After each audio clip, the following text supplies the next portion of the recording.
National international news में आपका खैर मकदम है। ज़ेड न्यूज़ के साथ मैं मोहम्मद शहबाज। आगे बढ़ने से पहले डालेंगे नज़र सुर्खियों पर। बल्गारिया में ट्रक से 18 अफगान तारिक वतन की लाशें बरामद, 4 अफराद को ले लिया गया हिरासत में। पाकिस्तान सदर आरिफ आलवी ने इलेक्शन कमीशन की तारीखों पर मीटिंग के लिए CEC को दी दावत। पाकिस्तान कराची पुलिस चीफ के दफ्तर पर हमला, 3 दहशतगर्दों समेत 7 अफराद हलाक, 9 जख्मी।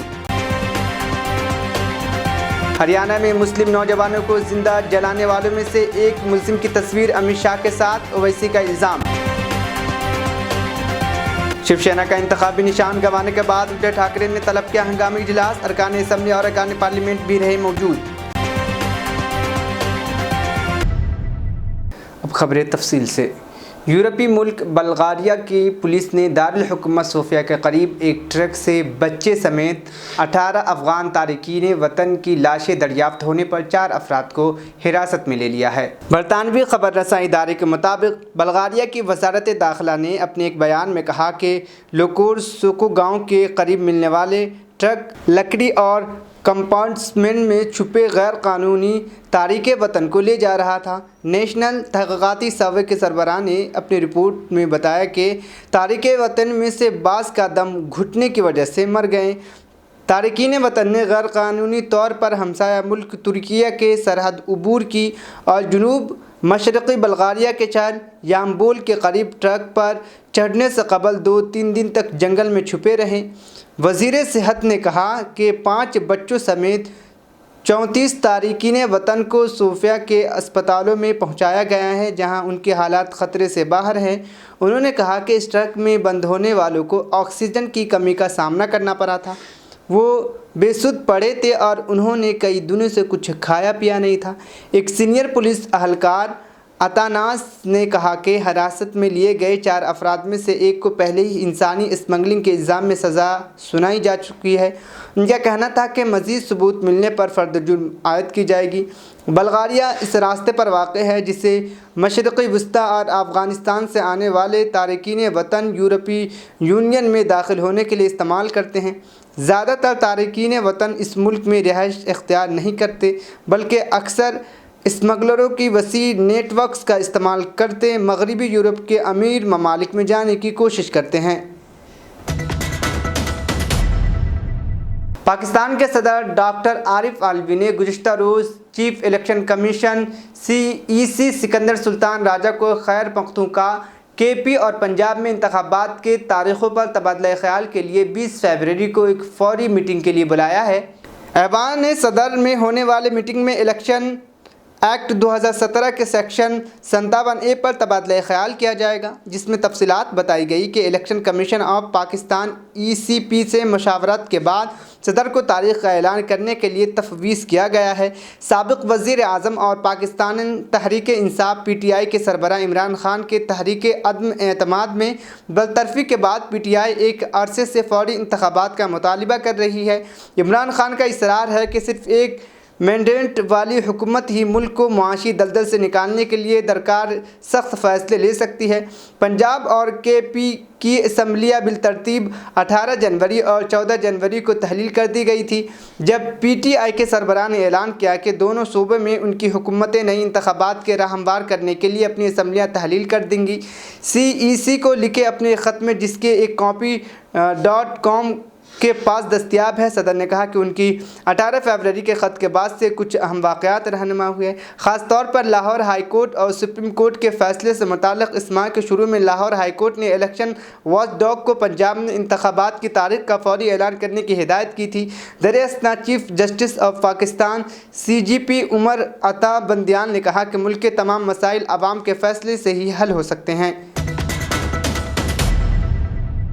पाकिस्तान के शहर कराची की मरकज़ी सड़क शाहिरा फैसल पर वाक़ पुलिस हेडक्वार्टर पर जुमा की शाम बंदूक बरदार दहशतगर्दों ने हमला कर दिया है और दफ्तर के अंदर घुसकर फायरिंग की। इस दहशतगर्दाना हमले के बाद अंदर दाखिल होने वाले दहशतगर्दों के साथ सिक्योरिटी फोर्स के मुकाबले में 3 दहशतगर्द मारे गए।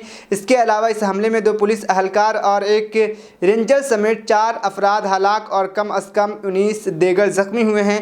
दहशतगर्दों का हमला एक ऐसे वक्त में हुआ जब इस वक्त पाकिस्तान सुपर लीग में गैर मुल्की क्रिकेटर खिलाड़ी हिस्सा ले रहे हैं और कराची में मेज़बान शहरों में से एक है। इस लीग के तहत आज हफ्ते को भी एक मैच शेड्यूल है।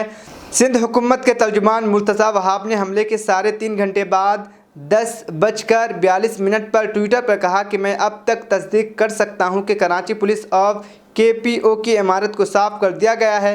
3 दहशतगर्दों को गोली मार दी गई है।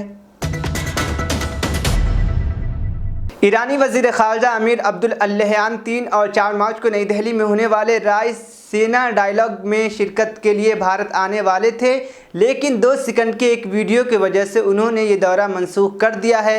भारतीय वज़ारत ख़ारजा का मारूफ ORF के साथ मिलकर हर साल राय-सीना डायलॉग का एहतमाम करती है, जिसमें दुनिया भर से अहम सियासी और समाजी रहनुमाओं के अलावा दीगर शोबों से ताल्लुकात रखने वाले अहम शख्सियात शिरकत करती हैं। इस स्ट्रैटेजिक राय साजी के लिहाज से काफ़ी अहम समझा जाता है। इस साल ये प्रोग्राम 2 से 4 मार्च के दरमियान होना है। इस प्रोग्राम के लिए तकरीबन 2 मिनट का एक प्रमोशनल वीडियो जारी किया गया है, जिसमें दुनिया को दरपेश चैलेंज और मुख्तलिफ मुल्कों को दरपेश मसाइल का जिक्र है। इसमें एक जगह तकरीबन 2 सेकंड का एक वीडियो जिसमें ईरान के सदर इब्राहिम रईसी की तस्वीर ऊपर है और उसके नीचे एक ईरानी खातून की तस्वीर है जो अपने बाल काट रही है। इस वीडियो क्लिप से नाराज़ होकर ईरान ने दिल्ली में अपने सफारतखाने के ज़रिए ORF और भारतीय वज़ारत ख़ारजा से रब्ता किया और मुज़ाहिरीन के साथ एक ही फ्रेम में सदर की तस्वीर दिखाने पर एतराज़ किया। उन्होंने वीडियो क्लिप को हटाने के लिए कहा, लेकिन राय-सीना डायलॉग के मुंतज़मीन ने ऐसा करने से इनकार कर दिया। राजस्थान के 2 नौजवानों को हरियाणा के भिवानी में जिंदा जलाकर कत्ल किए जाने के मामले में AIMIM के सदर असदुद्दीन ओवैसी ने सनसनीखेज इंकशाफ करते हुए कहा है कि जिन लोगों ने इस वारदात को अंजाम दिया है उनमें से एक मुल्जिम वज़ीर दाखिला अमित शाह के साथ फ़ोटो खिंचवा चुका है। ये तस्वीर 2 साल पुरानी है, जिसमें वो उन्हें सालगिरह की मुबारकबाद दे रहा है। हरियाणा हुकूमत इस ग्रुप बजरंग दल को तहफ़्फ़ुज़ देती है, पुलिस उनसे डरती है। इससे कबल जुमा को भी ओवैसी ने इन 2 नौजवानों के कत्ल को लेकर बीजेपी हुकूमत को निशाना बनाया था। उन्होंने कहा था कि बीजेपी मुल्ज़िमान को तहफ़्फ़ुज़ दे रही है और हरियाणा हुकूमत इस पर कोई कार्रवाई नहीं की है। उन्होंने कहा कि मैं जुनैद और नासिर के कत्ल की मज़म्मत करता हूँ। यह अक़लियतियों को हदफ बनाकर किया गया तशद्दुद है। मुल्क में एक तंजीम के लोगों में मुसलमानों के ख़िलाफ़ नफ़रत पाई जाती है। मैं बीजेपी हुकूमत और PM मोदी से पूछना चाहता हूं कि क्या आप मुसलमान के ख़िलाफ़ कोई कार्रवाई करेंगे या नहीं। ओवैसी ने कहा कि बीजेपी शिद्दत पसंद अनासिर को फ़रोग़ दे रही है जो लोगों को मार रहे हैं और गौ रक्षा के आड़ में पैसे वसूल कर रहे हैं। ऐसे लोगों की तशहीर को बंद कर देना चाहिए। ख्याल है कि राजस्थान के भरतपुर के 2 नौजवानों की जली हुई लाशें हरियाणा के भिवानी में एक बोलेरो कार से बरामद हुई है। महलूकीन की शनाख्त नासिर 25 साल और जुनैद उर्फ जूना 35 साल के तौर पर की गई है। सुप्रीम कोर्ट की जानिब से गुज़श्ता रोज़ MCD के मेयर का इंतखाब कराए जाने की हिदायत देने के एक दिन बाद वज़ीर आला अरविंद केजरीवाल ने दिल्ली के LG-VK सक्सेना को तजवीज़ पेश की है। केजरीवाल ने कहा है कि दिल्ली का मेयर इलेक्शन 22 फरवरी को कराया जाए। बिहार के डिप्टी CM तेजस्वी यादव ने CPIM के 11वें जनरल कन्वेंशन से ख़िताब करते हुए कहा कि आज मुल्क का माहौल और हालात ऐसे हैं कि अगर आप BJP के ख़िलाफ़ बोलेंगे तो आप पर छापे मारे जाएंगे, किरदार कशी की जाएगी या जेल भेज दिया जाएगा, और अगर आप BJP के साथ रहेंगे तो आपको हरीश चंद्र करार दे दिया जाएगा। उन्होंने मज़ीद कहा कि आप पर कितनी ही दाग क्यों ना हो, अगर आप BJP के साथ हैं तो वॉशिंग मशीन के अंदर साफ़ हो जाएंगे। आप सब मुल्क के आइन को बचाने के लिए लड़ रहे हैं, इसलिए हम आपका शुक्रिया अदा करते हैं। बहुत विधायक यहाँ बैठे हैं पार्टी के सामने, सबों का नाम लेना अभी उचित नहीं है, समय की पाबंदी है।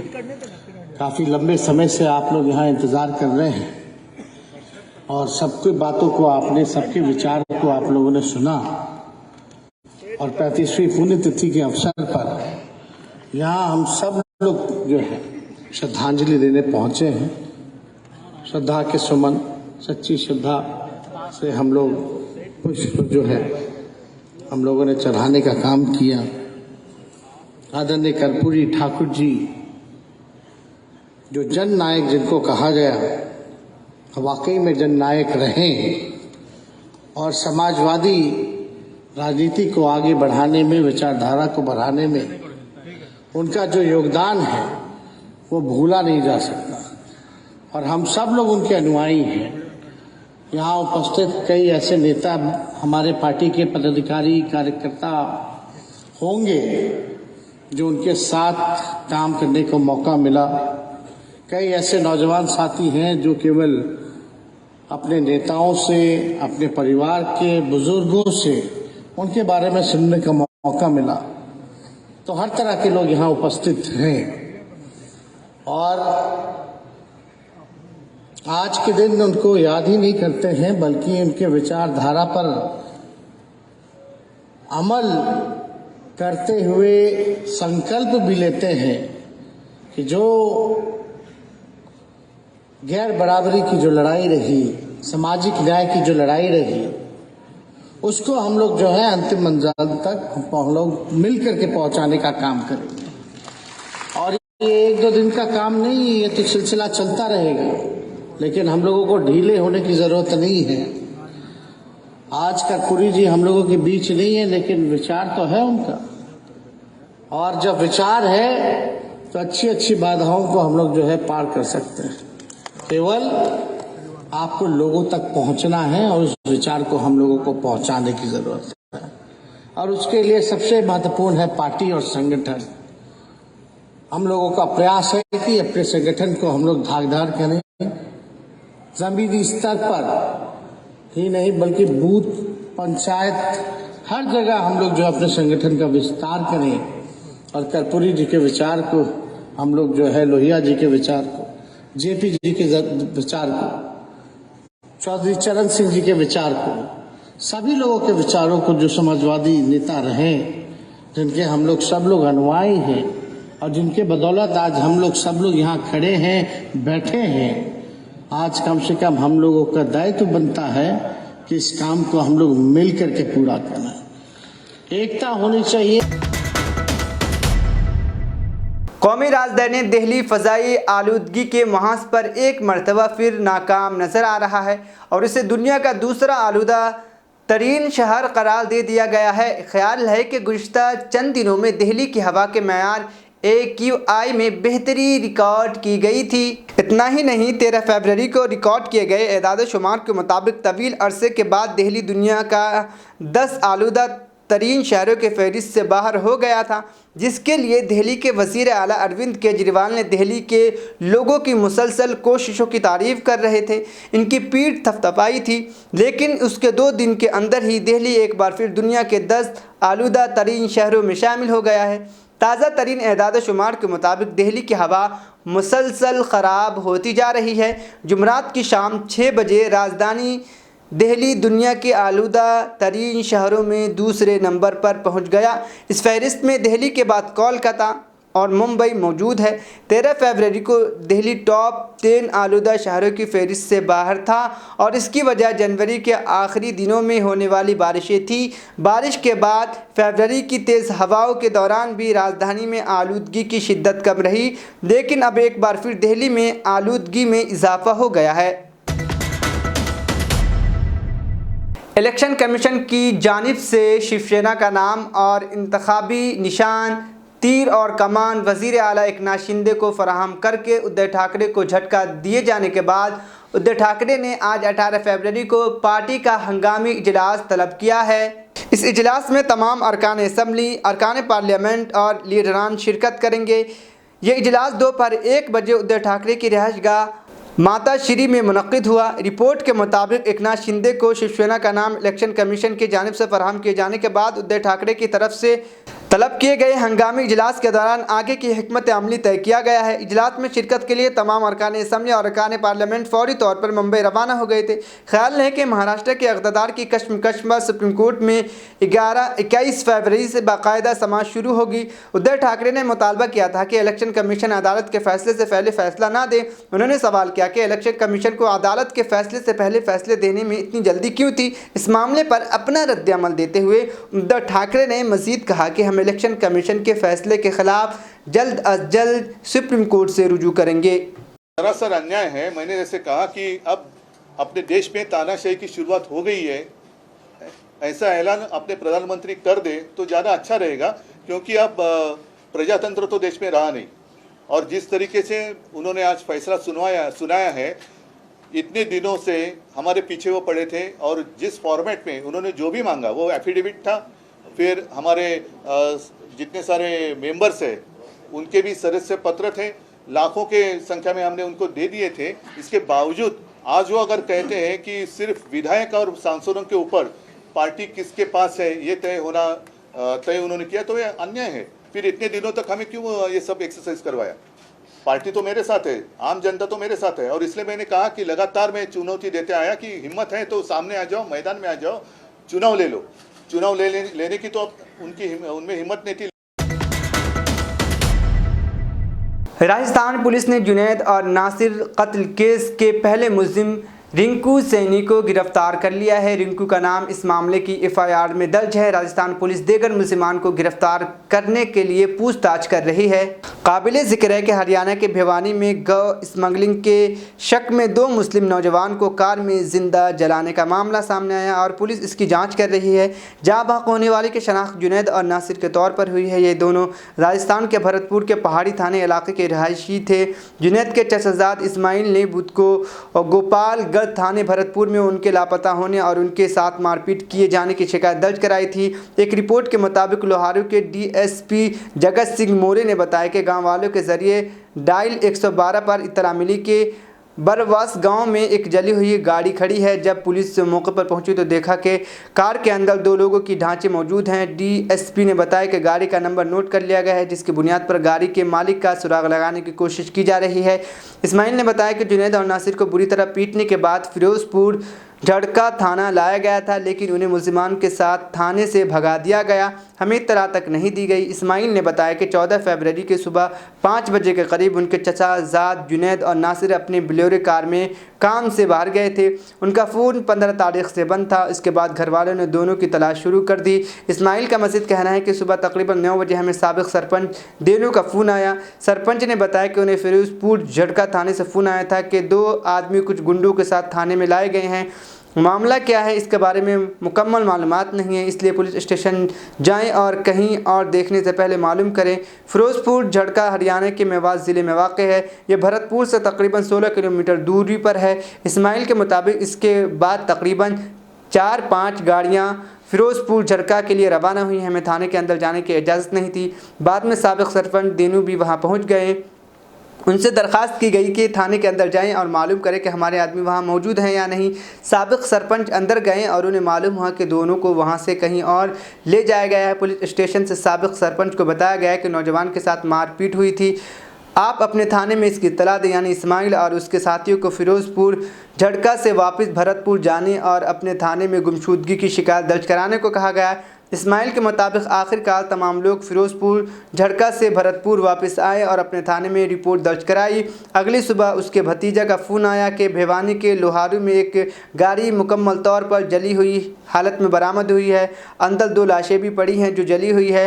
रोते हुए इस्माइल कहते हैं कि बस इतना सुना और यकीन हो गया कि ये दोनों गाड़ी में हैं। इस्माइल ने अपनी शिकायत में बजरंग दल से वाबस्ता अनिल कुमार, श्रीकांत, रिंकू सैनी, लुकेश सिंगला, रिहायशी मौनसियर पर इल्ज़ामात आयद किए हैं। आखिर में सुर्ख़ियाँ एक बार फिर। बल्गारिया में ट्रक से 18 अफगान तारिक वतन की लाशें बरामद, 4 अफराद को ले लिया गया हिरासत में। पाकिस्तान सदर आरिफ आलवी ने इलेक्शन कमीशन की तारीखों पर मीटिंग के लिए CEC को दी दावत। पाकिस्तान कराची पुलिस चीफ के दफ्तर पर हमला, 3 दहशतगर्दों समेत 7 अफराद हलाक, 9 जख्मी।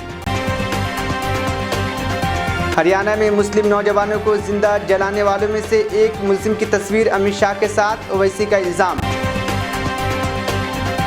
शिवसेना का इंतखाबी निशान गंवाने के बाद उद्धव ठाकरे ने तलब किया हंगामी इजलास, अरकान असम्बली और अरकान पार्लियामेंट भी रहे मौजूद। नेशनल इंटरनेशनल न्यूज़ यहीं पर इख्तिताम पसीद हुआ। मुझे दीजिए अब इजाज़त, फिर होगी कल मुलाकात। अल्लाह हाफिज़। अस्सलामुअलैकुम नाजरीन, जहां आपका मकान नहीं वो आपका शहर नहीं। नाजरीन आए जुड़िए गोल्ड लैंड डेवलपर ग्रुप से और शहर को अपना बनाएं। जी हाँ नाजरीन, gold land developers HMDA approved layout, मुकम्मल गुंजान आबादी में आलिशान विलास के बीचों बीच तमाम बुनियादी सहूलियात से लेस, जहां पर 3 फेस इलेक्ट्रिसिटी विद अलहदा जंक्शन, चौड़ी CC roads, underground sewerage system, children park, community hall, इसके अलावा बैंक लोन की भी सहूलत यहाँ पर दस्तयाब है। साथ ही साथ यहाँ पर बेहतरीन लिमिटेड ऑफर भी पेश किया जा रहा, जहाँ महज 13,500 रुपये फी गज से बेहतरीन व इंतहाई पुरसुकून माहौल में आपके सपनों का आशियाना बनाने के लिए बेहतरीन जगह फराहम की जा रही है। मज़ीद जानकारी के लिए सीधे चले आए। हमारा पता है Rangareddy complex, pillar number 139, opposite Bajaj electronics, Attapur, Hyderabad. या फिर दिए गए इन नंबरात पर रब्ता किया जा सकता है। फ़ोन नंबरात है 9032626296, 7989849772 या फिर 9182656490। नाम की तरह काम भी बाविकार, गोल्डन लैंड डेवलपर्स।